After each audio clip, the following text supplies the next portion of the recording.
Dewa Bathara ya jagat pangestungkara. Puracana. Mangretenono rong dina kepungkur wingi kowe kang wis tak dawuh bangun bale sigala-gala. Kanggo nyangrai para Pandhawa. Merga arep ana pembagian wilayah ing negara Ngastina kene jumenengan ratu. Para Pandhawa utamane Yudhistira kang bakal duweni negara Ngastina, kang bakal dijumenengke dadi ratu, kang bakal dijumenengke dadi pemimpin ana ing negara Ngastina. Ning mangretenono para Sata Kurawa ki ora trima. Para Sata Kurawa ora trima utamane si Kurupati. Mula aku ndawuh kowe supaya kowe mbangun bale sigala-gala.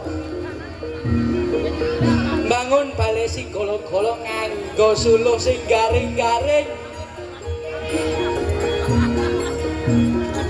Lan suluhe mau wis dikum nganggo pertamak sing regane ra dimundhak. Mula pemimpin-pemimpin sing keparat kuwi ya kaya mangkono kuwi ta Puracana. Rego BBM diundang-undangke ta Puracana. Ora ngerti kawulane sing lagi susah bajingan tenan kowe. Nuling nggih. Duh Kanjeng Pati. Pati Harya Sengkuni. Lakone napa? Perang dina kepungkur aku kang wis bangun bale sigala-gala. Apa dawuhmu wis tak pangestuni? Pewujudan bale sigala-gala wis madhep. Suluhe sing wis garing, sing wis dikum karo pertamak. Mula dina iki wis titi wancine. Para Pandhawa liya wis masanggraning kana ta. Ing wengi iki uga ya.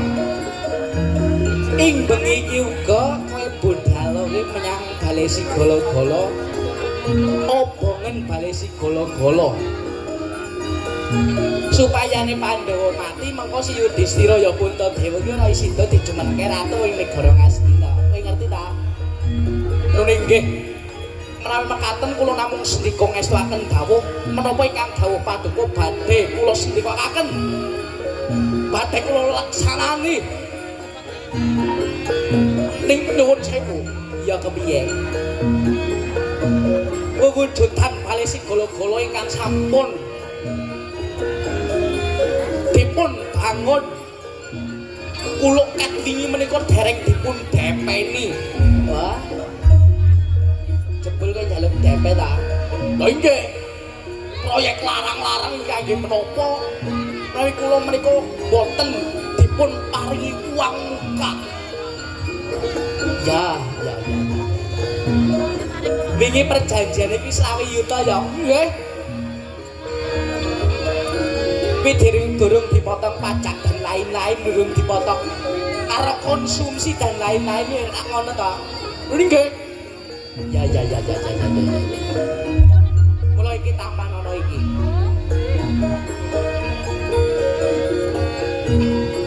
Iki duit uang muka 3 yuta.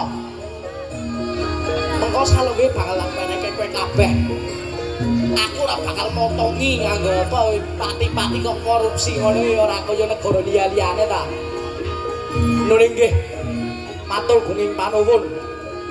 Menawi mekaten kula nyuwun pamit bidal dina menika ing wanci ratri mangke kula badhe ngendikani dawuh paduka supados ngobong wujudan bale sigala-gala. Ya.